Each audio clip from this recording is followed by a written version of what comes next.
Welcome back to the deep dive. We've got a really interesting challenge today. You've brought us this stack of sources covering several interconnected units for a major examination you're preparing for in India. Uh, Looks like a deep dive into, well, the core of biological information and systems. It absolutely is.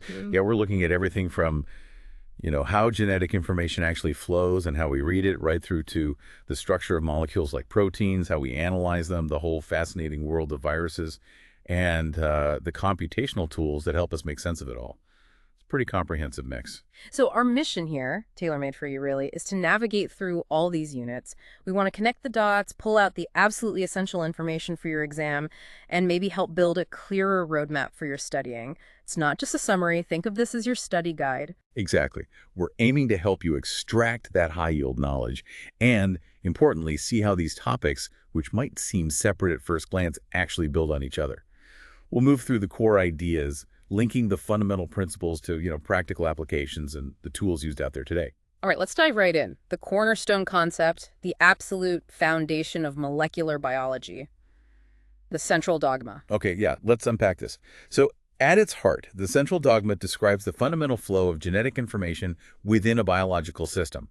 It's often simplified, maybe a bit too simply sometimes, as RNA makes protein. Right. DNA is like the master blueprint holding all the instructions. And the first step, if the cell needs to divide, is replication, making an exact copy of that blueprint. That's right. Got to copy the whole thing. Then comes transcription. This is where a specific segment of that DNA, like a gene, gets copied into a messenger molecule that's messenger RNA or mRNA. And the enzyme doing that heavy lifting is RNA polymerase. Okay.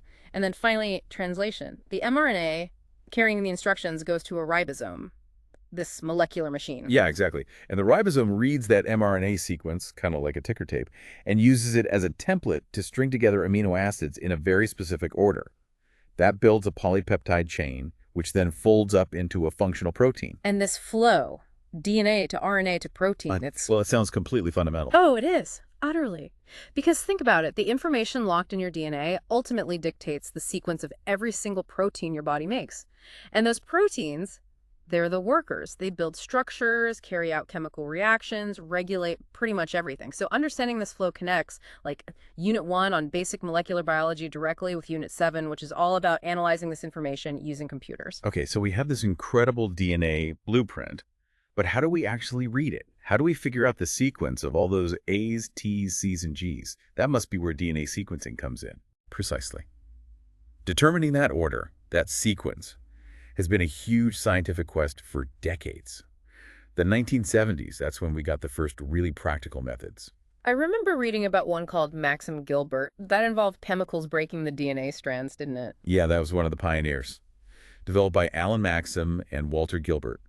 The basic idea was to chemically modify the DNA at specific bases, and then use another chemical, usually piperidine, to cleave the DNA backbone right at those modified points. So you do different reactions for different bases. Sort of. You'd run 4 different chemical reactions in parallel.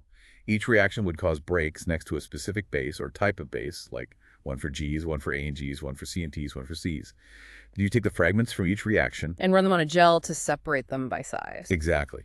Using polyacrylamide gel, electrophoresis, PGE, you get these ladders of bands in 4 lanes on the gel. By comparing the positions of the bands across the 4 lanes, you could literally read the sequence off the gel, bottom to top.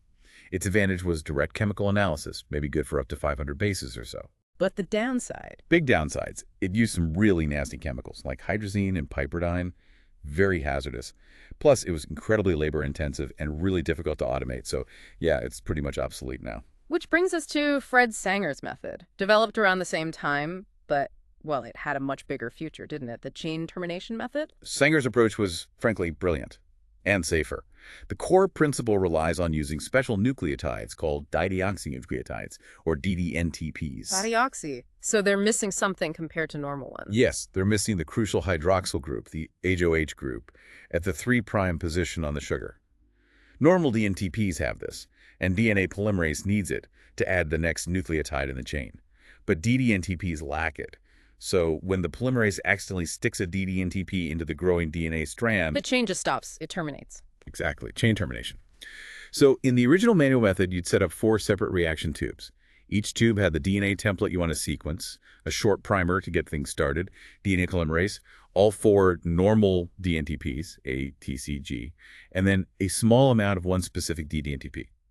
So one tube had DDTP, another had DDTTP, and so on. Okay, so in the DDTP tube, you'd get fragments stopping wherever an A should have been incorporated. Precisely. You end up with a collection of DNA fragments of different lengths, each ending with a specific DDNTP used in that reaction. Then, just like Maxim Gilbert, you'd run these four reactions in separate lanes on a gel, separate the fragments by size, and read the sequence. What were the advantages over Maxim Gilbert? Safer chemicals, for one, very high accuracy, and the really big one, it turned out to be much, much easier to automate later on. The limitation was still read length, maybe 800 to 1,000 bases max, and you needed good quality single-stranded DNA template. And that automation potential, that's what really changed everything, right? Enabling huge projects like the Human Genome Project. Absolutely. Automated Sanger sequencing took that same chain termination principle but made critical improvements. Instead of radioactivity and 4 lanes, they labeled the DDNTPs with different colored fluorescent dyes. One color for A, another for T, another for C, another for G. Ah, so you could do it all in one tube. Exactly. All 4 DDNTPs in a single reaction. Then, instead of running messy slab gels, they used capillary electrophoresis, these super thin capillary tubes filled with the gel matrix. Much faster. Way faster and higher throughput. As the fluorescently tagged DNA fragments, separated by size, move past a point in the capillary, a laser excites the dye, and a detector records the color. Yellow peak must be a G, red peak a T, and so on. A computer interprets this sequence of colors and generates a chromatogram, those characteristic colored peaks you see, which represents the DNA sequence. So the advantages were huge. High throughput, still very accurate, similar read lengths around 1,000 bases, and fully automated. Massive advantages. And it's still the gold standard for smaller scale sequencing, like verifying a plasmid or sequencing a PCR product even today. Okay, so looking back, Maxim Gilbert was clever chemistry, but Sanger's method, especially the automated fluorescent version, just took over because it was safer, more accurate, and crucially, scalable. That's the perfect summary. It dominated large-scale sequencing for decades. Were there other ideas floating around besides chain termination back then? Yes, another interesting one that emerged was pyrosequencing. This worked on a different principle, sequencing by synthesis. It detects the release of pyrophosphate, or PPI, which happens every time DNA polymerase correctly adds a nucleotide to the growing DNA strand. How does detecting PPI tell you the sequence? It's a neat little enzymatic cascade. You add one type of nucleotide, say DATP, to the reaction. If it gets incorporated opposite a T on the template, PPI is released. This PPI is then converted into ATP by an enzyme called ATP sulfurylase. Then another enzyme, luciferase, the same one fireflies use, uses that nucleamide ATP to produce a flash of light. So you add nucleotides one by one, and if you see a flash of light, you know that base was just added. That's the idea. You cycle through adding DADP, then DGTP, DCTP, DDDTP, and wash in between.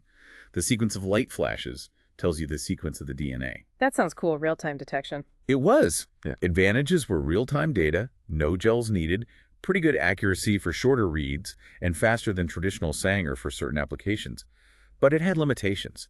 It struggled with long stretches of the same base homopolymeric regions because the light signal intensity wasn't always perfectly proportional. And it could be expensive, but it definitely influenced later next-generation sequencing methods. Okay, so we can read, say, 1,000 bases of DNA, but sequencing an entire genome, billions of bases in humans? That requires a whole different strategy, doesn't it? Oh, absolutely. You can't just sequence it end to end. You need genome sequencing methods. Mm. 2 major strategies really took hold: shotgun sequencing and hierarchical sequencing. Shotgun sequencing sounds a bit random, like you just blast the genome into bits. That's basically the concept. You take the entire genome, break it randomly into millions, maybe billions, of small, overlapping fragments, shear the DNA, then you sequence a massive number of these fragments, way more than the actual genome length, to ensure overlap. And then try to piece it all back together. Exactly.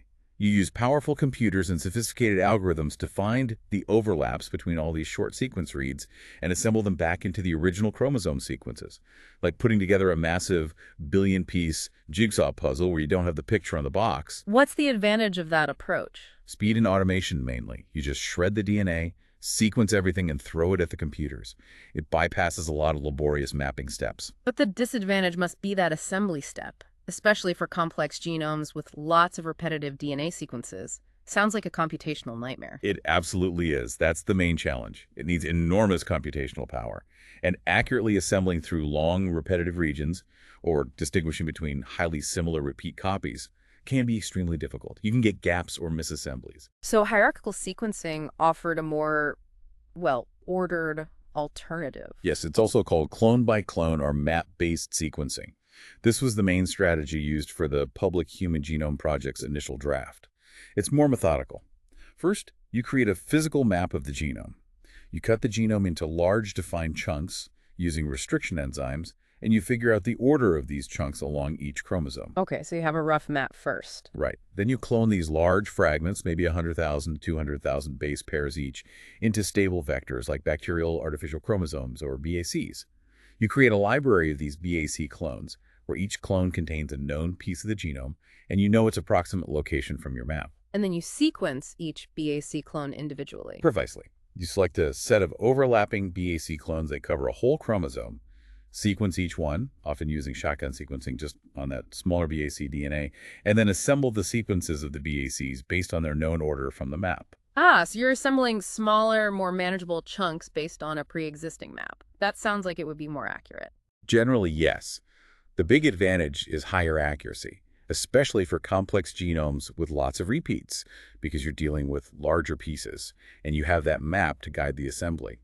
The disadvantage, it's much slower, more laborious, and more expensive because you have to do all that upfront mapping and clone library creation and management. But regardless of whether you do shotgun or hierarchical, turning those millions of short sequence reads back into a complete genome sequence absolutely relies on software, right? Couldn't do it otherwise. Yeah. Computer tools for genome sequence assembly are completely fundamental. These are sophisticated algorithms designed to find overlaps, deal with errors, and build up longer contiguous sequences called contags, and eventually link those into scaffolds representing chromosomes. If you're sequencing a totally new organism, one nobody's sequenced before, that's called de novo assembly, like from scratch. Yes, exactly. De novo means from the beginning. You have no reference map to help you. You're relying entirely on the overlaps in your sequence reads to build the genome. Popular tools for this include Velvet, which was great for the short reads from early next-gen sequencers, Spades, often used for bacterial genomes, and SO8 de novo, developed for larger eukaryotic genomes. And what if you do have a reference genome? Say you're sequencing a new strain of E. coli and the standard E. coli genome is already known. That's reference-based assembly, or mapping. It's computationally much easier. You use tools like BWA, Burroughs-Wheeler Aligner, or Bowtie, to simply align your new sequence reads to the existing reference genome. It's like finding where your puzzle pieces fit onto an already completed puzzle picture. It's much faster and great for identifying variations compared to the reference. And hybrid assembly, that sounds like mixing things up. It is. Modern sequencing often involves generating both short reads, which are highly accurate but can't span long repeats, and long reads from technologies like PacBio or Oxford Nanopore, which are less accurate per base but can cross complex regions. Hybrid assembly tools, like Masusi or Unicycler for bacteria, try to combine the strengths of both short and long reads to get a much more complete and accurate genome assembly. The importance of these assembly tools in modern biology is just immense. They're what let us go from raw sequencer output to actually understanding an organism's genetic blueprint. Absolutely. Identifying genes, finding mutations that might cause disease, understanding genetic variation within a population, comparing genomes to study evolution. It all hinges on having accurate genome assemblies. And it directly links the sequencing methods in Unit 1 with the computational power described in Unit 7 and the analysis of variation we'll get to in Unit 3. Okay, so once you've gone through all that effort and assembled a genome sequence, you're suddenly dealing with a massive amount of data, gigabytes, terabytes. How is all that managed and shared? That's a huge challenge in itself. Managing and distributing genome data is critical. You need efficient ways to store it, annotate it, figure out what different parts do, and make it accessible to researchers all over the world. And that's where the big online databases and web tools come in, the ones listed as web-based servers and software for genome analysis. Exactly. These are the essential digital libraries and workbenches for genomics. Take Ensemble, for example. It's a massive project focused mainly on eukaryotic genomes, especially vertebrates like humans, mice, zebrafish. It provides incredibly detailed gene annotation, comparative genomics tools, data on genetic variation. You can visualize genomes with their browser, Use tools like Biomart to query data systematically, or the VEP to see what known variants do. Vista was mentioned for comparative genomics too. Yes, VISTA is particularly good for comparing genome sequences between different species and visualizing regions that are conserved, meaning they haven't changed much during evolution. This is often a clue that these regions are functionally important, maybe regulatory elements controlling genes. Tools like MVista and RVist are great for this. And the UCSC Genome Browser, that's another big one, right? Hugely popular. It offers a different interface but similar goals. Visualizing genome sequences along with a vast collection of annotation tracks. You can turn on tracks showing geolocations, regulatory elements predicted by projects like ENCODE, conservation scores, variation data, gene expression data. It's incredibly rich, and you can upload your own data too. Plus, it has useful tools like BLAT for quick sequence searches. NCBI Genome sounds like the entry point to the U.S. National Center for Biotechnology Information's resources. It is. NCBI is a powerhouse. Their genome portal provides access to whole genome sequences for thousands and thousands of organisms, from bacteria to eukaryotes, and it's tightly integrated with all the other crucial NCBI databases. BLAST for sequence similarity searching, the Gene Database for detailed info on specific genes, PubMed for linking to scientific literature, sequence databases like GenBank. You mentioned GenBank. That's like the fundamental archive for sequences. It is. GenBank is the primary public repository where researchers submit their nucleotide sequence data.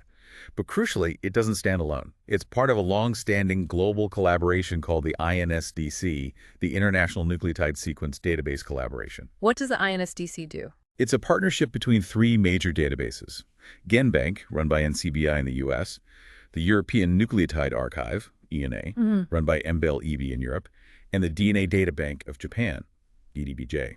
They work together to collect all publicly available nucleotide sequence data, share it freely among themselves and with the world, and ensure uniform standards. So if you submit a sequence to GenBank, it automatically appears in ENA and DDBJ too, and vice versa. So this global cooperation ensures data is collected, preserved, standardized, and freely accessible everywhere. Exactly. It's absolutely vital. Without this free, coordinated exchange of sequence data, genomics research as we know it just wouldn't be possible. It underpins everything from gene discovery to evolutionary studies to clinical diagnostics. And MB-Libby in Europe offers its own suite of resources too, right? Besides the ENA Sequence Archive. Yes. MBEL-EB hosts a huge range of bioinformatics resources, including genome sequence databases like Ensemble, protein structure databases, gene expression databases like ArrayExpress, protein sequence resources like UniProt. It's another major hub for biological data and analysis tools. Familiarity with these major portals, NCBI, Ensemble, UCSC, is basically essential for anyone working with genomic data today. It connects Unit 2 on databases directly to the bioinformatics tools of Unit 7. It makes sense, and a lot of our fundamental biological knowledge actually comes from studying specific organisms really intensively, doesn't it? These selected model organisms. Right. We rely heavily on model organisms because they often share fundamental biological processes with humans or other complex life forms, but they're usually easier, faster, or cheaper to study in the lab. They have simpler genetics, faster generation times, or established research communities. Like E. coli for bacteria. Exactly. Escherichia coli has been a workhorse for understanding basic molecular biology, DNA replication, transcription, translation. Databases like NCBI Genome and specialized ones like EcoSite compile information about it. Then there's Baker's yeast, Saccharomyces cerevisiae, a simple eukaryote great for studying cell cycle, metabolism. Its database is SGD, Saccharomyces Genome Database. And for multicellular organisms. The fruit fly, Drosophila melanogaster, has been invaluable for genetics, development, neuroscience. Flybase is its hub. The house mouse, Mus musculus, is the premier mammalian model, crucial for studying human diseases. Mouse genome informatics, MGI, is key. For plants, Arabidopsis thaliana is a major model, TARE database. And the tiny nematode worm, Caenorhabditis elegans, is fantastic for studying development in neurobiology because its cell lineage is completely mapped, worm-based. Each of these has dedicated databases to organize the vast amount of research data generated. Okay, so we can sequence the standard genome for these models and other organisms, but the really interesting stuff, especially for medicine, often lies in the differences between individuals, right? The variations. Absolutely. That brings us squarely into genome variation and SNPs, which is a core part of Unit 3. Genome variation just refers to the natural differences in DNA sequences found among individuals within a species, or even between different cells within one individual. What kinds of variations are there? There's a range. You have small insertions or deletions of bases called indels. You have larger structural variations like chunks of chromosomes getting inverted, duplicated, deleted, or moved to a different location, translocations. Then there are copy number variations, CNVs, where individuals have different numbers of copies of certain genes or DNA segments, but the most common type of variation by far is Single nucleotide polymorphisms, SNPs. SNPs, exactly. A SNP is a variation at a single position of the DNA sequence. It's literally just one base pair being different between individuals at a specific location. For example, at a certain spot, most people might have an A, but some might have a G. AGCCTA becomes AGCCTA. And these happen really often. Very often. In the human genome, you find a SNP roughly every 1,000 base pairs, on average. So there are millions of SNPs scattered across our genomes. They account for a lot of the genetic difference between people, and they're incredibly useful as markers for tracking inheritance or finding genes associated with traits. How can just a single letter change actually affect anything biologically? Oh, well, sometimes they don't have an effect. They might fall in non-critical regions of the genome, but sometimes, depending on where they occur, they can have significant consequences. We often classify SNPs based on their potential effect on the protein product of a gene. Like a missense SNP, that sounds like it changes the meaning. It does. A missense SNP, also called a non-synonymous SNP, is one where the single base change results in a different amino acid being incorporated into the protein sequence. Remember the triplet codons. Change one letter, and you might change the amino acid coded for. This can alter the protein structure, stability, or function, sometimes leading to disease. The absolute classic example is sickle cell anemia. A single SNP in the beta-globin gene, HBB, changes a J codon glutamic acid to GTG, valine. That one amino acid change causes hemoglobin molecules to clump together and to form red blood cells. Wow. But what about a synonymous SNP? Does that mean it doesn't change the amino acid? Correct. A synonymous or silent SNP is a base change that, because of the redundancy in the genetic code, multiple codons can specify the same amino acid, doesn't change the resulting amino acid sequence. For instance, changing a CGA codon to a CGG codon, both still code for arginine. Often these are considered neutral, but we're learning they can sometimes have subtle effects, maybe affecting mRNA stability, splicing, or the speed of translation, which could indirectly influence protein levels or folding. And frame shift. That sounds bad. Is that related to indels? Yes, frame shifts are typically caused by small insertions or deletions, indels, where the number of bases added or removed is not a multiple of 3. Since the genetic code is read in triplets, codons, adding or deleting, say, 1 or 2 bases shifts the entire reading frame downstream of the mutation. So all the codons after that point are read incorrectly. Exactly. It completely scrambles the amino acid sequence from that point onwards. And usually, it quickly leads to a premature stop codon, resulting in a truncated and non-functional protein. These are often associated with severe genetic disorders. For example, some mutations in the CFTR gene causing cystic fibrosis are frame shifts, though the most common one, F508, is actually an in-frame deletion of 3 bases, removing one amino acid without shifting the frame. Small indels that are multiples of 3 just add or remove amino acids without causing a frame shift. Okay, so understanding these different types of variations, especially SNPs, is critical for connecting genetics to health and disease. How do researchers study lots of them at once across many people? That's where SNP profiling, or genotyping, comes in. It's the process of determining which alleles, which versions, like A or G, an individual has at a large number of known SNP locations across their genome. Why do that? What are the applications? Oh, numerous. It's fundamental for genome-wide association studies, GWAS, where you compare SNP patterns in people with a disease versus healthy controls to find SNPs associated with disease risk. Think complex diseases like diabetes, heart disease, certain cancers. It's crucial for pharmacogenomics, predicting how an individual might respond to a particular drug based on their SNPs. It's used in population genetics to study human history and migration patterns, and it has applications in forensics and ancestry testing, too. What technologies are used for this high-throughput SNP profiling? Several approaches. PCR-based methods can target specific SNPs. Direct DNA sequencing, especially the high-throughput next-generation sequencing, NGS, can obviously detect all variations, including SNPs, although it can be more expensive for just genotyping known SNPs. But a very common and cost-effective method for large-scale studies is using array-based technologies, specifically DNA microarrays tailored for SNPs, often called SNP arrays or SNP chips. Okay, tell me more about microarrays and SNP arrays. What's the basic principle? Let's start with a general DNA microarray first. Imagine a small glass slide or a chip, maybe the size of a postage stamp, that has thousands, even millions of tiny spots arranged on it.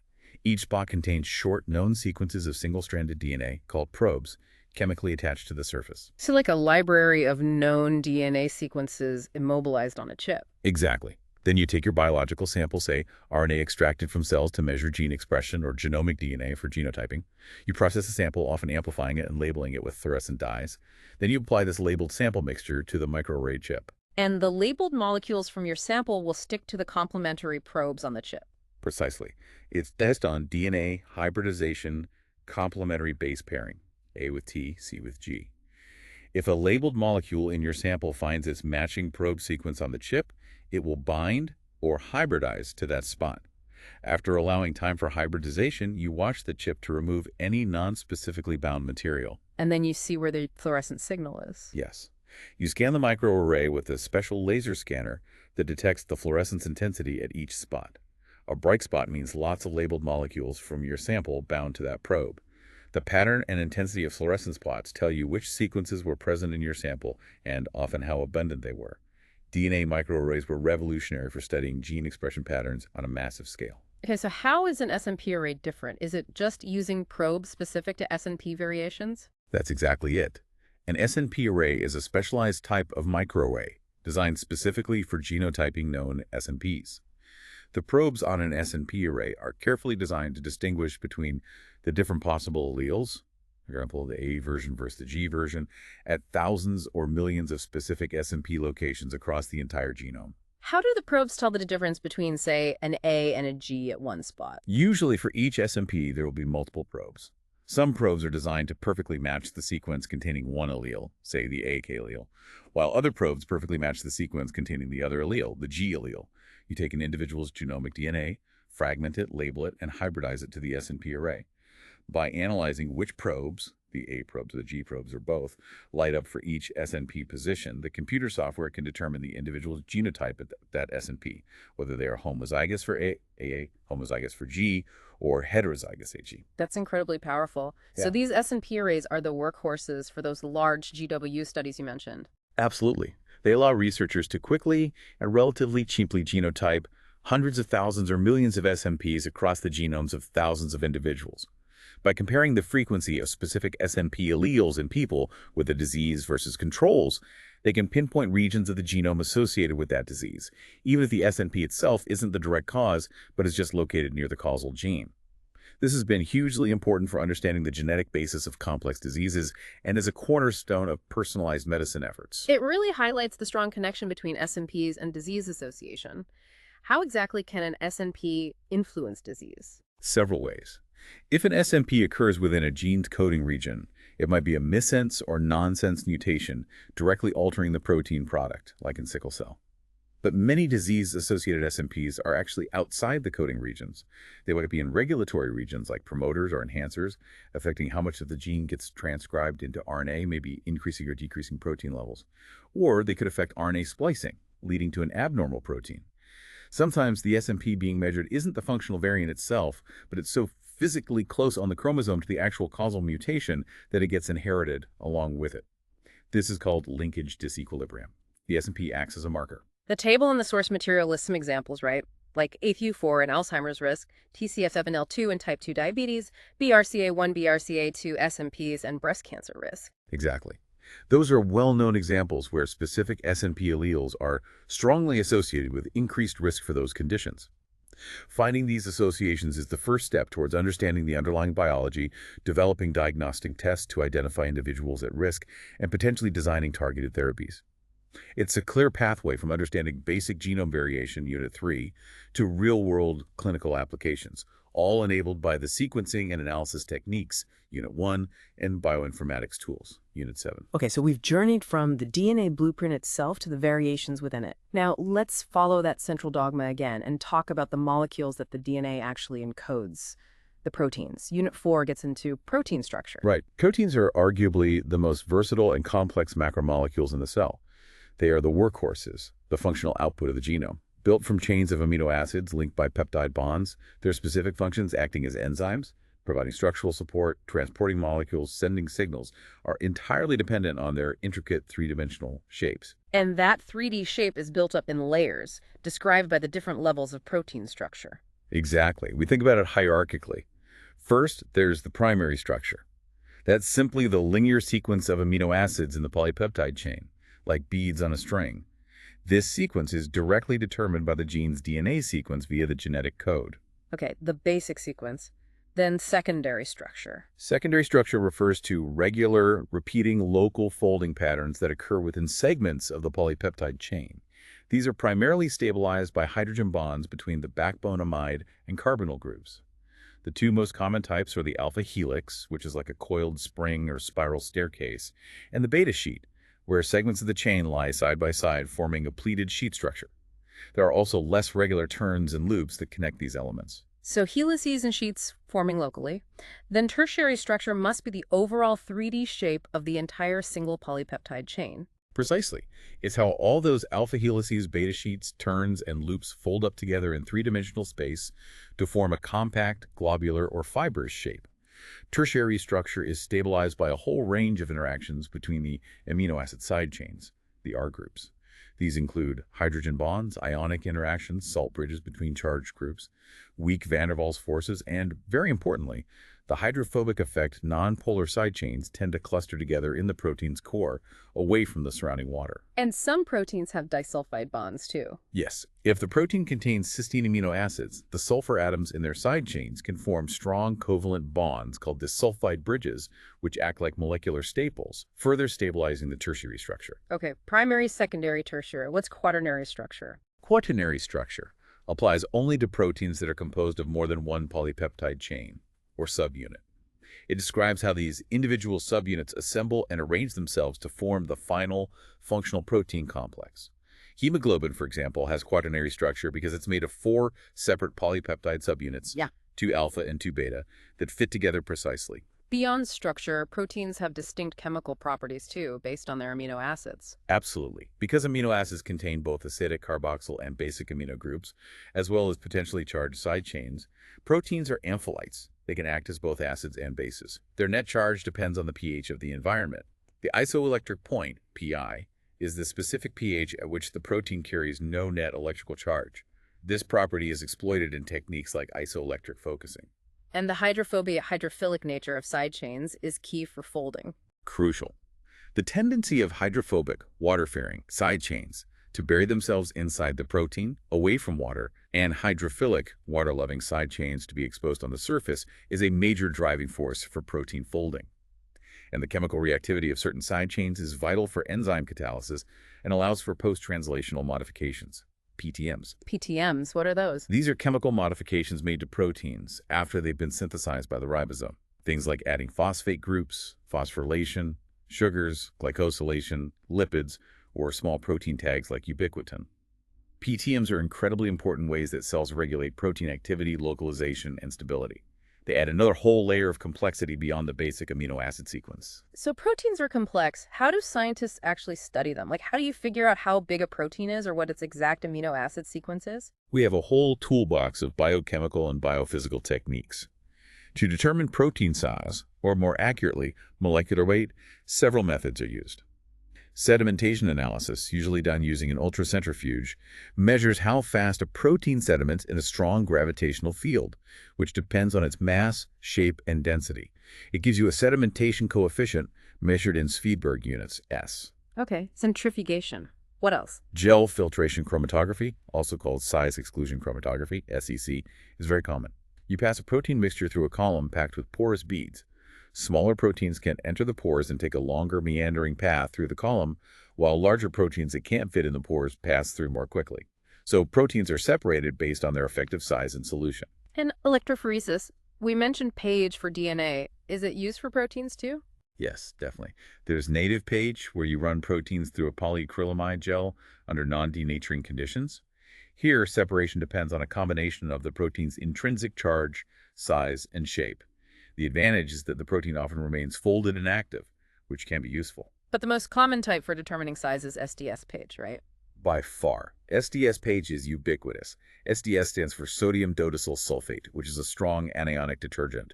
You treat your protein sample with SDS and usually a reducing agent like DTT or mercaptoethanol to break disulfide bonds.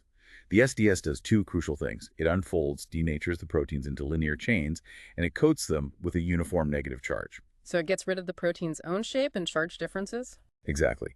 Because all the SDS-coated proteins have roughly the same negative charge-to-mass ratio, when you apply an electric field in the pagel, they migrate purely based on their size, or rather their chain length, which correlates directly with molecular weight.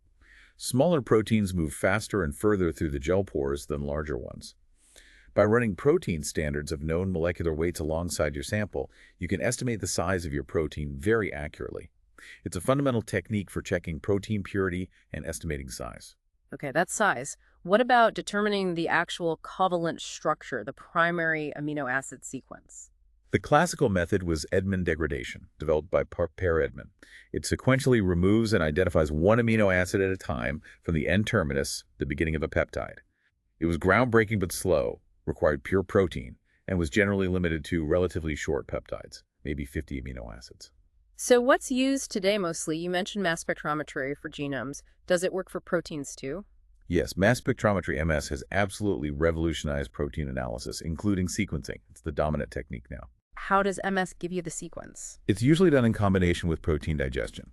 You typically take your protein of interest and digest it into smaller, more manageable peptides, using a specific protease enzyme, most commonly trypsin, which cuts predictably after lysine and arginine residues. Then, you analyze this complex mixture of peptides using MS. How does the MS part work? First, you need to get the peptides into the gas phase and ionize them.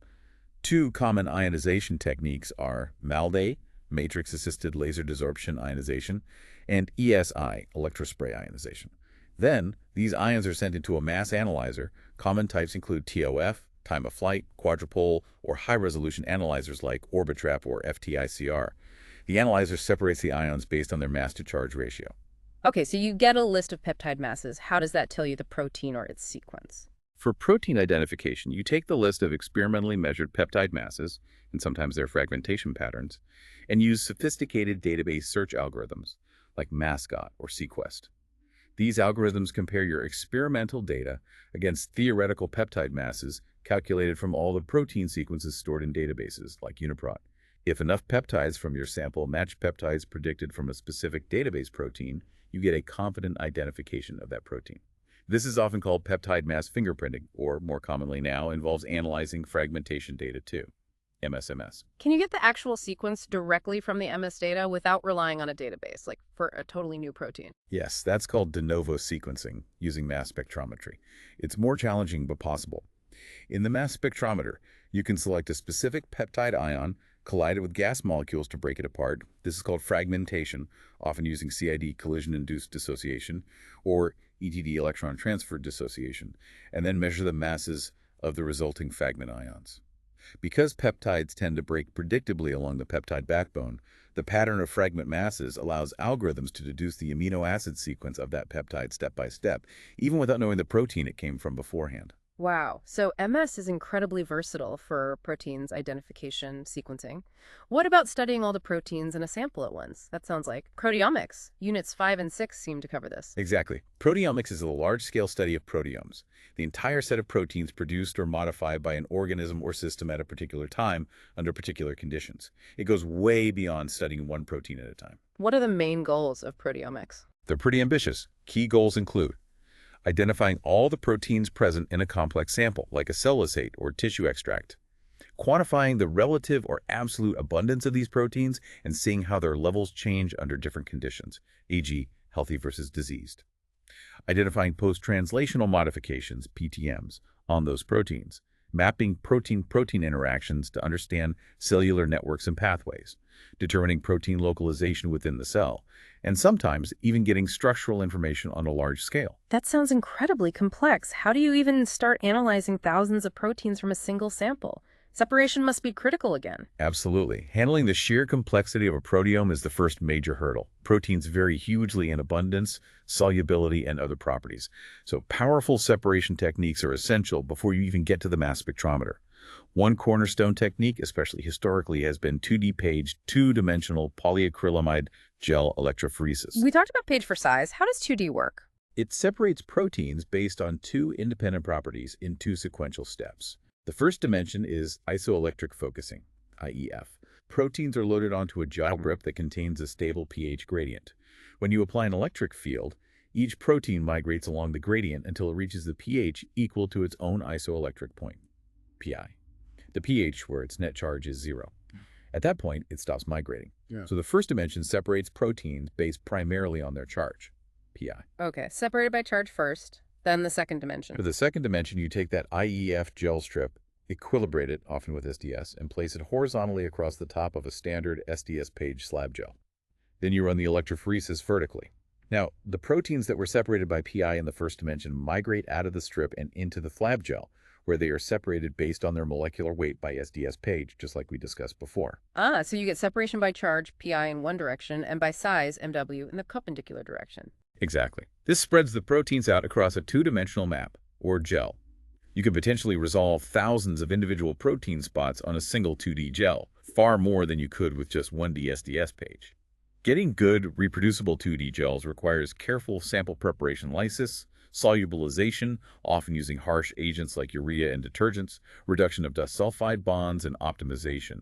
Automated software helps analyze the spot patterns and compare gels. And then presumably you can cut out interesting spots from the 2D gel and identify the protein using mass spec. That's the classic workflow, often called gel-based proteomics. You excise a spot of interest, digest the protein in the gel piece, usually with trypsin, extract the resulting peptides, and analyze them by MS, typically LC-MSMS, where liquid chromatography is used for further peptide separation before MS to identify the protein using database searching.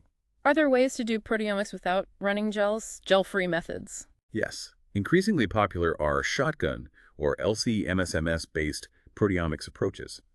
Here, you take the entire complex protein mixture, digest it all into peptides first, and then use high-performance liquid chromatography, HPLC, coupled directly to a high-resolution mass spectrometer to separate and analyze the vast number of peptides generated. This avoids the often laborious 2D gel step and can be more sensitive and quantitative, especially when combined with isotopic labeling techniques like SILAC or TMT to compare protein levels between samples. You mentioned database searching for identifying proteins from MS data.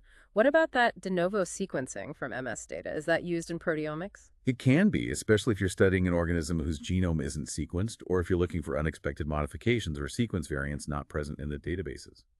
De novo sequencing using mass spectrometric data relies on analyzing the fragmentation patterns, MSMS spectra, of peptides to directly deduce the amino acid sequence without reference to a database. It requires high-quality spectra and sophisticated algorithms, but it's a powerful tool when database searches fail or aren't applicable. And what about those protein microarrays mentioned in Unit 6? Are they another tool for large-scale protein studies? Yes, they are another high-throughput platform, conceptually similar to DNA microarrays, but working with proteins. They can be used for various proteomic analyses. What kinds are there? Broadly, there are analytical protein microarrays, where you have a large set of known proteins or antibodies immobilized on a chip, and you use them to detect specific proteins or binding interactions in a complex sample, like identifying biomarkers in serum. Then there are functional protein microarrays, where you immobilize active proteins, like enzymes or kinases, and use the array to screen for their activity or identify substrates or inhibitors. And reverse phase protein arrays, RPPAs, where you spot tiny amounts of many different biological samples, like cell lysates, onto a chip, and then probe the chip with specific antibodies to measure the level or modification state of a target protein across all those samples simultaneously. Very useful for signaling pathway analysis or biomarker validation. Just like with genomics, having reliable databases must be crucial for making sense of all this proteomics data. Unit 6 lists several protein information resources and secondary databases. Absolutely essential. You generate vast amounts of data, but it's meaningless without context. UniProt, Universal Protein Resource, is arguably the central hub. It's a comprehensive, high-quality resource for protein sequence and functional information, combining data from SwissProt, which is manually curated and reviewed, and TRIMBL, computationally annotated sequences. And PDB for structures. Yes, the PDB Protein Databank is the worldwide archive for 3D structural data of proteins and nucleic acids, determined mainly by X-ray crystallography, NMR spectroscopy, and cryo-electron microscopy. The RCSB-PDB is one major portal to access and search this data. Knowing the 3D structure is often key to understanding function. What about FAM and Interpro? These are databases of protein families, domains, and functional sites. FAM uses hidden Markov models, HMMs, to classify proteins into families based on conserved sequence domains. Interpro integrates information from multiple signature databases, including FAM, PROSIT, SMART, etc., to provide a more comprehensive functional analysis of proteins. They help you understand what different parts of a protein might do, even if the overall function isn't known. And String. String is a fantastic resource focused on protein interactions. It collects and integrates evidence from experiments, computational predictions, literature mining, and other sources to build networks of known and predicted interactions, giving you insights into cellular pathways and complexes. Using these databases effectively is a core skill in bioinformatics and connects Units 6 and 7 directly. We've focused heavily on DNA and proteins, following the central dogma. But you mentioned other omics fields contribute to the bigger picture, too. Unit 6 touches on transcriptomics and metabolomics. Right. To get a full picture of biological information flow and cellular state, you need to look beyond just the genome, genomics, and the proteome, proteomics. Transcriptomics is the study of the transcriptome, the complete set of RNA transcripts, including mRNA, tRNA, rRNA, and non-coding RNAs, produced by an organism or cell at a given time. What does that tell you? It essentially tells you which genes are being actively expressed and at what levels. This gives insights into gene regulation, cellular responses to stimuli, and developmental processes. The main techniques used are RNA-seq, using next-generation sequencing to sequence cDNA copies of the RNA, and historically, DNA microarrays designed to measure RNA abundance. Bioinformatics tools are crucial here too, things like STAR or HISAT2 for aligning RNA-seq reads to the genome, and DISSEQ2 or EDGER for identifying genes that are differentially expressed between conditions. Transcriptomics is vital for biomarker discovery and understanding regulatory networks. Okay, and metabolomics. That sounds like studying metabolism. Exactly. Metabolomics is the study of the metabolome, the complete set of small molecule metabolites, like sugars, amino acids, lipids, nucleotides, organic acids, found within a cell, tissue, or organism. These metabolites are the substrates, intermediates, and products of enzymatic reactions. So it gives you a snapshot of the actual biochemical activity happening. Precisely. It provides insights into active metabolic pathways, cellular energy status, and responses to drugs or environmental changes. It's often considered the closest omics level to the actual phenotype. Techniques typically involve separating and identifying these small molecules using methods like nuclear magnetic resonance, NMR, spectroscopy, or chromatography coupled with mass spectrometry, gas chromatography MS, GCMS, for volatile compounds, and liquid chromatography MS, LCMS, for non-volatile ones. And the ultimate goal, perhaps, is to put all these omics layers together. That's the vision of systems biology and the concept of global biochemical networks mentioned in Unit 6. The idea is to integrate data from genomics, transcriptomics, proteomics, metabolomics, and other sources, like protein interaction data, to build comprehensive computational models of how entire cellular systems operate. How do genes influence transcripts, which influence proteins, which influence metabolites, and how do feedback loops regulate everything? That sounds incredibly powerful for understanding complex processes like disease or drug response. It is. By modeling these integrated networks, researchers hope to understand emergent properties of biological systems, predict how they'll behave under different conditions, identify key control points, discover new drug targets, and ultimately move towards more personalized and predictive medicine. It really represents the highest level of integration, bringing together all the molecular information we've discussed, heavily reliant on the bioinformatics tools from Unit 7. And speaking of bioinformatics, it feels like it's been the connecting thread through almost everything we've talked about. Unit 7 focuses specifically on bioinformatics itself. It really is the enabling force. Bioinformatics is inherently interdisciplinary, combining biology, computer science, information engineering, mathematics, and statistics to analyze and interpret biological data. Its history mirrors the growth of biological data generation. It must have started fairly small, maybe with the first protein sequences. Yeah, early roots go back to people like Margaret Dayhoff creating the first protein sequence databases, the Atlas of Protein Sequence and Structure, in the 1960s. The development of Sanger sequencing in the 70s created a need for tools to store and analyze sequence data. But the field truly exploded with the advent of large-scale genome sequencing projects. especially the Human Genome Project in the 1990s and early 2000s. That project generated so much data, it couldn't have been handled without serious computational power, right? Absolutely impossible. The HGP drove the development of many essential bioinformatics tools for sequence assembly, gene finding, database management, and comparative analysis. In the subsequent post-genomic era, with the explosion of next-generation sequencing and other omics technologies, has only increased the reliance on bioinformatics. The data volumes are astronomical now. What's its importance today? It seems crucial in both basic research and healthcare. Immense importance in both. In basic biology, it's fundamental for genome annotation, identifying genes, regulatory elements, etc., in newly sequenced genomes. Evolutionary studies, using sequence comparison to build phylogenetic trees and understand how species evolved. Protein structure prediction, predicting 3D structure from sequence, linking back to Unit 4. And systems of biology, integrating diverse omics data to model networks, linking to Unit 6. And in healthcare. Critical applications include personalized medicine, analyzing an individual's genome or tumor genome to tailor treatments, linking to Unit 3. Drug discovery and development, identifying drug targets, modeling drug-protein interactions, virtual screening, linking to Units 4, 5, 6. Disease gene identification, finding genes associated with inherited diseases or cancer risk, linking to Unit 3. And pathogen identification and tracking, rapidly sequencing and analyzing microbial genomes for diagnostics and epidemiology, which connects to virology. So boiling it down, what are the main goals in the overall scope of bioinformatics? The core goals are really about managing, analyzing, and interpreting biological data. This includes data storage and retrieval, developing and maintaining biological databases like GenBank, UniProt, PDB Units 2, 6. Data analysis, developing algorithms and tools for analyzing sequences, gene expression, proteomics data, etc. Units 1, 3, 5. Prediction and modeling, predicting gene function, protein structure, interaction networks. Integration, combining data from different omics levels, Unit 6. And visualization, creating effective ways to view complex biological data. Its scope covers genomics, transcriptomics, proteomics, metabolomics, structural bioinformatics, evolutionary bioinformatics, systems biology, and even clinical informatics. Can you map bioinformatics tools directly onto that central dogma flow we started with? You absolutely can. For DNA and replication, bioinformatics tools handle the raw sequence data from sequencers, perform quality control, assemble genomes, align sequences, identify variations like SNPs, and annotate features, Unit 1, 3. For RNA and transcription, tools analyze RNA-seq or microRNA data to quantify gene expression, identify differentially expressed genes, discover non-coding RNAs, and build transcriptome databases, Unit 6. For protein and translation, bioinformatics predicts protein structure and function from sequence, identifies proteins from mass spec data, analyzes PTMs, maps protein interaction networks, and searches protein databases, Units 4, 5, 6.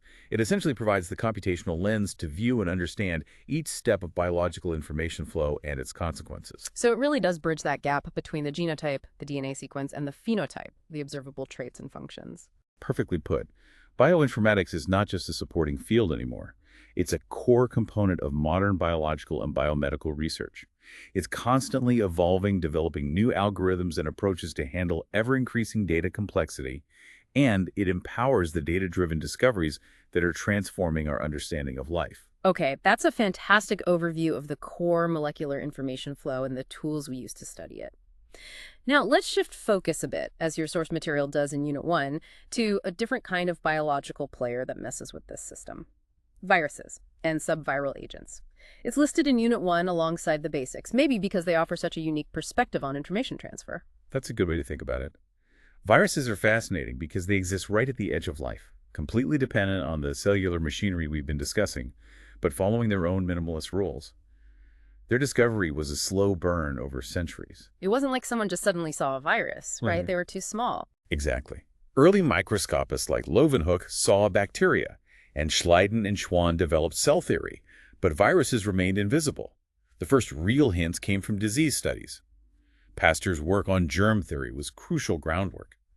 Then, in 1892, Dmitry Ivanovsky, a Russian botanist studying tobacco mosaic disease, made a key observation.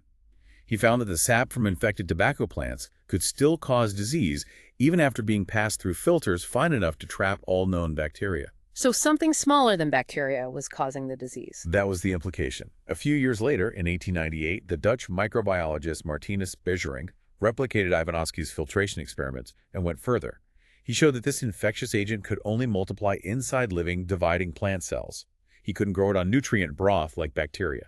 He called it a contagium vivum fluidum, a contagious living fluid capturing its infectious, fluid-filterable, and replication-dependent nature. He really nailed the concept of an obligate parasite. And soon after, similar agents were found in animals. Yes. Almost immediately, in 1898, Loeffler and Frosch found that foot and mouth disease in cattle was also caused by a filterable agent, the first animal virus discovered. Then, around 1915-1917, Frederick Tward and Felix Tejerel independently discovered bacteriophages viruses that specifically infect bacteria. When did we actually get to see them? That had to wait for the invention of the electron microscope in the 1930s. Finally, scientists could visualize these incredibly tiny particles. Another huge step came in 1935 when Wendell Stanley managed to crystallize tobacco mosaic virus, TMV. This showed that viruses, despite behaving biologically, also had defined chemical structures, like complex molecules. He found TMV was mostly protein and RNA. This really linked virology to the burgeoning field of molecular biology. Since then, advances in cell culture, molecular technique, sequencing, and microscopy have led to the discovery of thousands of viruses, detailed understanding of their replication cycles, and the development of crucial antivirals and vaccines. Okay, so let's get down to the basics. What is the fundamental definition of a virus? A virus is generally defined as a submicroscopic, obligate intracellular parasite. Let's break that down. Submicroscopic, too small to be seen with a standard light microscope, typically ranging from 20 to 300 nanometers. Obligate intracellular parasite, this is key. They cannot replicate or carry out metabolic processes independently. They must infect a living host cell and hijack its machinery, ribosomes, enzymes, energy, to make copies of themselves. So they lack the basic structures of a cell. Completely. They have no cytoplasm, no ribosomes, no mitochondria. They aren't cells. They are essentially just genetic material, which can be either DNA or RNA, single-stranded or double-stranded, but critically, never both types in the same mature virus particle enclosed within a protective protein coat called a capsid. Some have an outer layer too, right? An envelope. Yes, some viruses, called enveloped viruses, have an additional outer lipid bilayer membrane, the envelope, which they acquire from the host cell membrane as they exit. Viruses lacking this are called non-enveloped or naked viruses. And viruses infect all forms of life: animals, plants, fungi, protists, bacteria, even archaea. What are their other general properties? Okay, key features. They are acellular, very small size, simple structure, nucleic acid plus capsid plus envelope. They are obligate intracellular parasites, often exhibit host specificity, infecting only certain species or cell types. They replicate via assembly of preformed components inside the host cell, not by binary fission like bacteria. They have no independent metabolism. They exhibit genetic variation, sometimes with very high mutation rates, like RNA viruses such as HIV and influenza, allowing them to evolve rapidly. And some can establish dormant or latent states within the host, like herpes viruses or HIV. Okay, that defines viruses, but the sources also mention subviral agents. These are even weirder. They cause disease but aren't quite viruses. Exactly. These are other types of infectious agents that are even simpler in structure than viruses. Viroids, virusoids, satellite viruses, and prions. Viroids sound incredibly minimal. They are the smallest known infectious agents. A viroid is essentially just a short, single-stranded circular RNA molecule, typically only 250, 400 nucleotides long. The absolute key difference from viruses: viroids have no protein coat, no capsid. Their RNA doesn't even encode any proteins. It's highly base paired and folded into a complex secondary structure, which seems to protect it and might be involved in its function. How do they replicate and cause disease with just RNA? They replicate inside the nucleus or chloroplasts of infected plant cells, using the host cell's own RNA polymerase enzyme, which mistakenly recognizes the viroid RNA as a template. They're thought to cause disease by interfering with the plant's gene regulation, possibly via RNA silencing mechanisms. They primarily infect plants, causing diseases like potato spindle tuber disease, caused by PSTVD, the first viroid discovered, and coconut kadang disease. Okay, RNA only, no protein, infects plants. What about virusoids? Virusoids are also small, circular, single-stranded RNA molecules that do not encode proteins and lack a capsid, similar to viroids in that respect. However, the crucial difference is that virusoids require a specific helper virus for their replication and transmission. They're essentially parasites of other viruses. So they need another virus to survive. Yes. They can only replicate in cells that are also infected by their specific helper virus, usually a plant virus. The virusoid RNA often gets packaged inside the capsid particles of the helper virus, which allows it to spread. A key example in humans is hepatitis delta virus, HDV. HDV is technically a virusoid. Its RNA genome doesn't encode its own capsid, and it requires hepatitis B virus, HV, as a helper. Co-infection with HBV and HDV causes a more severe form of hepatitis, hepatitis D. So virusoids infect plants, and at least one type infects humans, HEV. Okay. RNA, no capsid, needs a helper. Then what are satellite viruses? They also need a helper, but the difference is... The key difference is the capsid. Satellite viruses also require a co-infecting helper virus for their replication. However, unlike viroids and virusoids, satellite viruses possess their own genes that encode their own distinct capsid proteins. So they build their own protective shell, but still depend on the helper virus for essential replication enzymes, like the polymerase. Their genomes can be RNA or DNA. Can you give examples? Sure. Satellite tobacco mosaic virus, STMV, requires tobacco mosaic virus, TMV, as its helper. Adeno-associated virus, AAV, is a satellite virus that typically requires an adenovirus, or sometimes a herpes virus, for efficient replication. AAV is interesting because it's being developed as a vector for gene therapy. Satellites infect plants, animals, and bacteria. Right, so let's recap those RNA, DNA ones quickly. Viroids, RNA only, no capsid, no helper needed, plants. Virusoids, RNA only, no capsid, needs helper, plants, human, HDV. Satellite viruses, RNA or DNA has its own capsid, needs helper, plants, animals, bacteria. That comparison table in your source material is definitely key for keeping these straight for the exam. Absolutely. Making that distinction based on nucleic acid, capsid, and helper requirement is crucial. And then there are prions, which are completely different again. These are the ones that are just protein, no genetic material at all. That's the astonishing thing, yes. Prions are defined as proteinaceous infectious particles. They contain no detectable nucleic acid, DNA or RNA. They are essentially misfolded versions of a normal cellular protein called PRPC, prion protein, cellular form, which is found mostly on the surface of nerve cells, though its normal function isn't fully understood. So how does a misfolded protein become infectious? The abnormal disease-causing misfolded form is called PRPSC, prion protein, scrapie form, named after the sheep disease. PRPSC has the same amino acid sequence as normal PRPC, but it's folded into a different, very stable beta sheet-rich conformation. The current theory is that when an abnormal PRPSC molecule encounters a normal PRPC molecule, it somehow induces the normal protein to refold into the abnormal PRPSC shape. So it's like a chain reaction of misfolding. One bad protein converts the good ones. Exactly. It acts as a template, causing a cascade of conversion from PRPC to PRPSC. This PRPSC form tends to aggregate into clumps or amyloid fibrils, which are resistant to degradation and build up in the brain tissue. This accumulation leads to neuronal cell death, creating characteristic spongy holes in the brain, hence the term spongiform encephalopathies, and resulting in progressive, fatal neurodegenerative diseases. What diseases do prions cause? In humans, the most well-known is Creutzfeldt-Jakob disease, CJD, which can occur sporadically, be inherited or acquired, like variant CJD linked to mad cow disease. Kuru was another human prion disease found in New Guinea linked to ritualistic cannibalism. In animals, there's bovine spongiform encephalopathy, BSE or mad cow disease, in cattle, scrapie in sheep and goats, and chronic wasting disease, CWD, in deer and elk. Prions primarily affect the nervous system. That is just fundamentally different from viruses or any other pathogen, a misfolded protein acting as an infectious agent. It really challenged the central dogma in our definition of infection. So comparing all the subviral agents again, viroids, RNA only, no capsid, no helper, plants. Virusoids, RNA only, no capsid, needs helper, plants, HGV.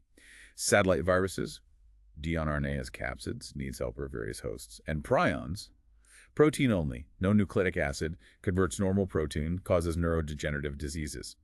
Understanding those distinctions is vital. What about the origin of viruses themselves? Still debated, I gather. Very much so. There isn't one single accepted theory, and it's quite possible that different groups of viruses originated in different ways or at different times. Three main hypotheses are often discussed. So what are they? One is the regressive hypothesis or reduction hypothesis. It suggests viruses might have originated from more complex, possibly free-living organisms or intracellular parasites like bacteria that gradually lost genes over time, becoming dependent on host cells, essentially degenerating into viruses. So they started complex and became simpler. That's the idea.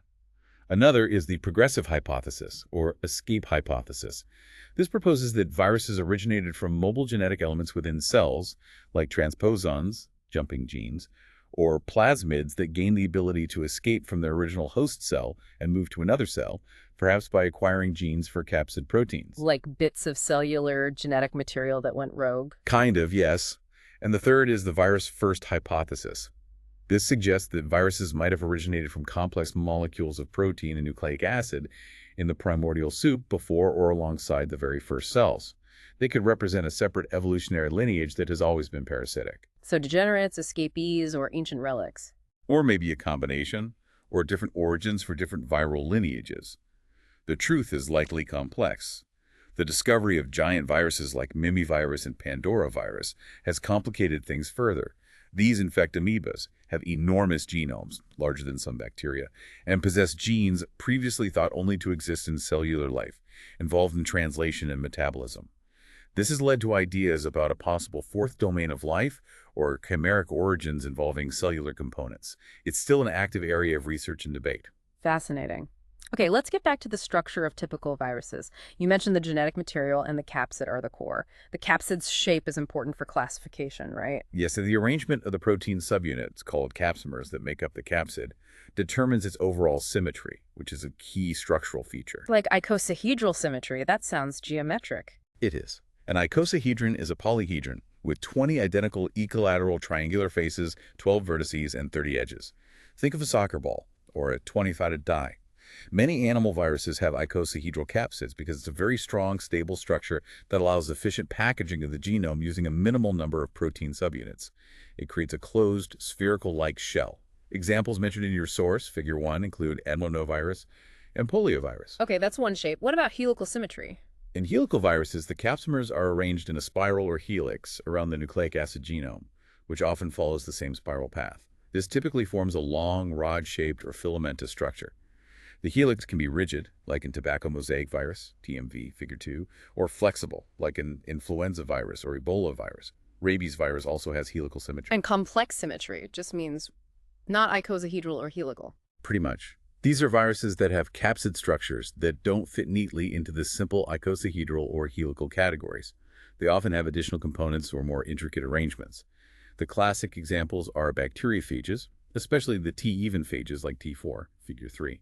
They typically have an icosahedral head containing the DNA genome attached to a complex helical tail structure with fibers used for attaching to and injecting DNA into bacteria. Pox viruses, like the virus that causes smallpox, are another example.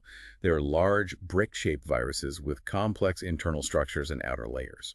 Beyond the capsid shape, you also mentioned the presence or absence of that outer lipid envelope. Right. Viruses are broadly classified as either enveloped or non-enveloped. Naked. Non-enveloped viruses consist only of the nucleic acid genome packaged within the protein capsid, the nucleocapsid Figure 4. Because the sturdy capsid is the outermost layer, these viruses tend to be more resistant to environmental stresses like drying, detergents, and acidic conditions, like in the gut. They're often transmitted via the fecal-oral route, contaminated water, or fomites, inanimate objects. Examples include adenovirus, poliovirus, norovirus, which causes gastroenteritis. And enveloped viruses have that extra membrane layer. Yes, Figure 5. The envelope is a lipid bilayer membrane derived from a host cell membrane, like the plasma membrane or nuclear membrane, as the virus particle buds out during replication. Embedded within this lipid envelope are virus-encoded proteins, often glycoproteins, which typically appear as spikes protruding from the surface. What do the spikes do? These envelope glycoproteins, spikes, are usually crucial for the virus's life cycle. They mediate attachment to specific receptor molecules on the surface of new host cells and often facilitate the entry of the virus into the cell, for example, by fusing the viral envelope with the cell membrane. Because the envelope is a lipid membrane, enveloped viruses are generally more fragile than naked viruses. They are more susceptible to heat, drying, detergents, and alcohol-based disinfectants. They are typically transmitted through direct contact, respiratory droplets like influenza, SARS-CoV-2, blood, or other body fluids like HIV, hepatitis B/C, herpes simplex virus, HSV. Understanding if a virus is enveloped or naked gives you important clues about its stability, transmission routes, and how to potentially inactivate it. Okay, that makes sense. Now, to actually study these things in a lab, you need special methods for isolation, purification, and cultivation, right? You can't just streak them on an agar plate like bacteria. Definitely not. Because they are obligate intracellular parasites, you absolutely need living host systems to grow them. Isolation is the first step, getting the virus from its natural source. This involves collecting appropriate samples. Clinical specimens like blood, saliva, swabs from infected individuals, tissue samples or environmental samples, water, soil, etc., where the virus might be present. Once you have a sample potentially containing the virus, how do you grow it? That's cultivation. The most common method today is using cell culture, also called tissue culture. You grow susceptible host cells in sterile plastic flasks or dishes with nutrient-rich media in an incubator. These can be primary cell cultures prepared directly from animal tissues have a limited lifespan. Diploid cell lines, derived from fetal tissues, can divide for maybe 50 generations, like WI38 or MRC5 used for some vaccine production, or continuous cell lines, transformed or cancerous cells that can be propagated indefinitely, like HeLa, Vero, or Hep2 cells. How do you know if the virus is growing in the cell culture? Often, viral replication causes visible changes or damage to the cultured cells, known collectively as cytopathic effects, CPE. This might include cells rounding up, detaching, fusing together, syncytia, or lysing, bursting. Observing CPE is a common way to detect viral growth. Yeah. You can also use assays to quantify the amount of virus produced, like plaque assays. Some cells are grown as monolayers attached to the flask surface, while others, like lymphoid cells, grow in suspension. Sometimes organ cultures, small pieces of an organ, are used to study viruses that infect specific tissues. What about using eggs? That sounds a bit old-fashioned, but is it still done? It is still very important for certain viruses, particularly for producing large quantities of influenza virus for vaccines. Embryonated chicken eggs provide a sterile, self-contained, nutrient-rich environment. Different viruses replicate preferentially in different parts of the egg, like the amniotic cavity, allantoic cavity, or chorioallantoic membrane, so you inoculate the virus into the appropriate site. Besides influenza, eggs are used for growing some pox viruses and herpes viruses too. And sometimes you have to use live animals. Unfortunately, yes, sometimes animal inoculation is necessary. This might be for viruses that simply cannot be grown in cell culture or eggs, or if the goal is to study the pathogenesis, the disease process, in a whole organism, or to test vaccine efficacy or antiviral drugs in a relevant biological system. This is obviously done under strict ethical guidelines and regulations, and researchers strive to use alternatives whenever possible. Okay, so you've managed to grow the virus, but the culture fluid or egg material contains lots of host cell debris too. How do you get pure virus particles? That's purification. You need techniques to separate the virus particles from host cell components and concentrate them. Common methods include differential centrifugation, spinning at progressively higher speeds to pellet cells, then debris, then finally the smaller virus particles. Density gradient centrifugation is more refined. You layer the sample onto a density gradient made of sucrose or cesium chloride and centrifuge. Virus particles will band at a specific point in the gradient corresponding to their buoyant density, separating them from contaminants. Filtration using membranes with specific pore sizes, for example, 0.22 or 0.45 ammeters, can remove bacteria and larger debris while letting viruses pass through. Precipitation using agents like polyethylene glycol, PEG, or ammonium sulfate can selectively precipitate viruses. And various forms of chromatography, like ion exchange, gel filtration, or affinity chromatography using specific antibodies, can also be used for high-purity preparations. With thousands of different viruses known, how do scientists keep track of them all? There must be a system for classification of viral taxonomy. Yes, organizing this huge diversity is essential. The official body responsible for viral taxonomy classification and naming is the International Committee on Taxonomy of Viruses, ICTV. They establish the rules and maintain the official classification scheme.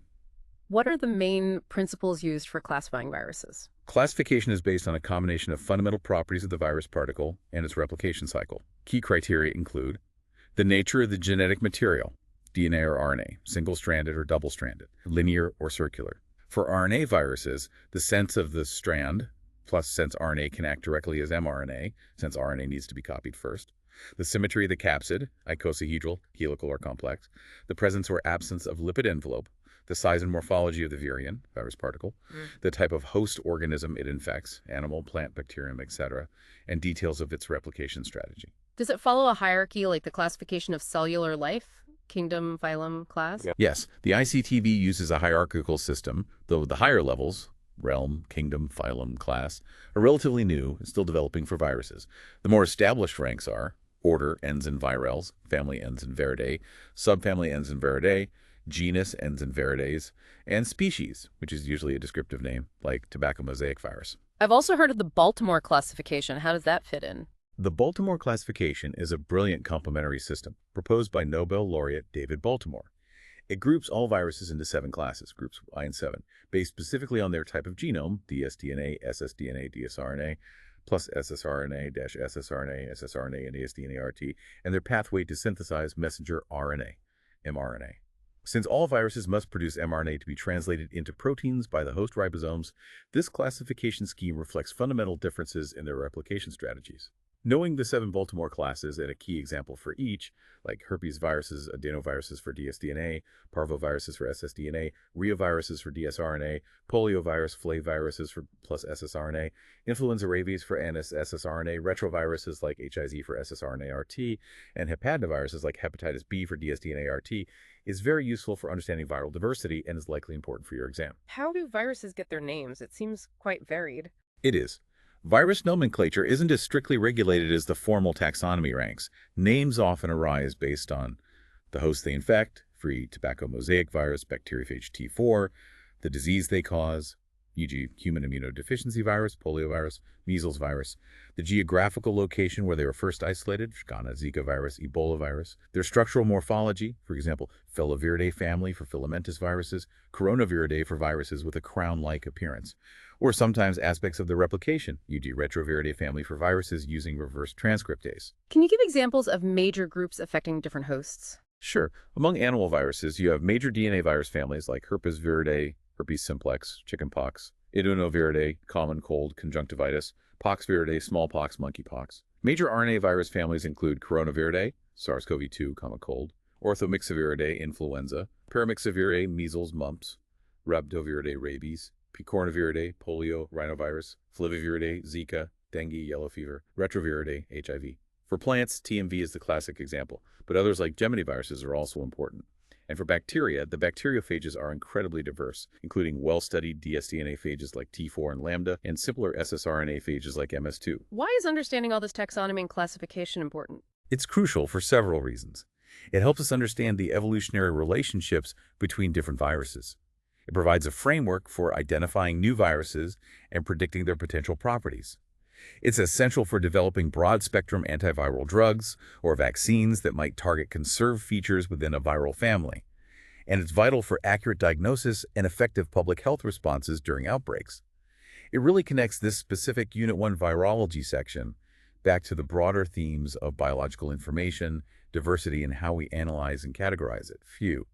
Okay, we have really covered a lot of ground today, trying to pull out the most important information for you from those sources. We definitely have. We started right at the beginning with the central dogma, that fundamental flow, DNA to RNA to protein. Then we looked at how we actually read the DNA using sequencing, Maxim Gilbert, Sanger, the automated revolution, pyro sequencing. And how we tackle whole genomes using shotgun or hierarchical strategies, and the absolutely critical role of computer tools for assembling all that sequence data. Then we moved into the differences, the genome variation, focusing heavily on SNPs, what they are, the different types like missense and synonymous, how we profile them using things like SNP arrays, and their crucial link to disease risk and personalized medicine. From DNA variation, we followed the dogma to proteins. We explored their amazing structures, primary, secondary, tertiary, quaternary, and the chemical properties and forces holding them together, and then how we analyze them, determining size with techniques like SDS-PAGE, and getting the sequence using mass spectrometry. Which led us straight into proteomics, the big picture of studying all proteins. We talked about separation with 2D PAGE, identification and sequencing with mass spec, database searching, de novo sequencing, and other tools like protein microarrays, and the vital role of protein information resources like UniProt and PDB. We also touched on broadening the view with transcriptomics, studying RNA, and metabolomics, studying small molecules, and the ultimate goal of integrating all these omics layers into global biochemical networks using a systems biology approach. And throughout it all, we kept highlighting bioinformatics as the indispensable glue holding everything together, managing data, analyzing sequences, predicting structures, integrating information, driving discovery in both basic science and medicine. Finally, we took that deep dive into virology. The history of discovery, the fundamental nature of viruses as obligate parasites, their structure, capsid symmetry, icosahedral, helical complex, and envelopes, compare them to the even stranger subviral agents, like viroids, virusoids, satellite viruses, and especially the unique prions. We covered how viruses are isolated, cultivated, purified, and classified using taxonomy systems like ICTV in Baltimore. So thinking about your exam preparation, the big takeaway is how interconnected all these units are. You've got the central dogma as the main storyline. Bioinformatics is the toolbox for every chapter. Specific lab techniques, sequencing, PAGE, MS arrays are the methods used to gather the data at each stage. Protein structure, Unit 4, informs proteomics, Unit 5, and bioinformatics predictions, Unit 7. Genome variation, Unit 3, directly impacts health, Unit 3 applications, and relies on sequencing, Unit 1, and analysis, Unit 7. And virology, Unit 1 source, uses techniques from across-the-board sequencing, microscopy, cell culture, bioinformatics to study its unique subject matter. Yeah, and for studying, really use those comparisons we discussed. It's a great way to organize the information. Compare the sequencing methods. Maxim Gilbert versus Sanger versus automated Sanger. Focus on the principle, pros, cons, why things changed. Compare shotgun versus hierarchical genome sequencing strategy, strengths, weaknesses. Compare the subviral agents. That table comparing genetic material, capsid, helper need, host disease is perfect study material. Compare the viral symmetries and enveloped versus naked linking structure to properties like stability and transmission. Making your own summary tables for these comparisons could be really helpful. And definitely get familiar with the acronyms SNP, DDNTP, PAGE, SDS, MS, MALDI, ESI, IEF, PTM, CPE, ICTV, INSDC, PDB, Uniprot, BLAST. There's shorthand for really important concepts and tools. Try to anchor the concepts with specific examples given in the sources: sickle cell for a missense SNP, TMV for helical virus structure, HIV for a retrovirus, E. coli or yeast as model organisms, CJD for prions. Knowing a concrete example makes the abstract ideas stick better. And always try to ask why. Why did Sanger replace Maxim Gilbert? Why was automation so important? Why do we need assemblers? Why are prions fundamentally different? Why is bioinformatics essential now? Understanding the reasoning behind things makes memorization much easier and more meaningful. Try to visualize that flow DNA to RNA to protein and see how the different omics fields plug into it and how bioinformatics tools enable the analysis at each step. That mental framework can help organize everything. Maybe even try explaining some of these concepts out loud as if you were teaching them to someone else. We really hope this deep dive, focused specifically on the material you shared, helps you see those crucial connections and highlights the essential information for your exam, making your study time more effective. Yeah, engaging with it actively, seeing the links, rather than just trying to memorize isolated facts can make a huge difference. Absolutely. And as you continue studying, maybe keep this thought in the back of your mind. We've looked at information encoded in DNA, RNA, proteins, even misfolded proteins. Given the sheer ingenuity and adaptability of life, from the simplest viroid to us, what other ways might biological information be stored or transmitted that we haven't even conceived of yet? And what kind of completely new tools or approaches might we need to discover and understand them in the future? That's a great thought to end on. Thank you so much for bringing your sources for this deep dive. We wish you the very best of luck with your examination.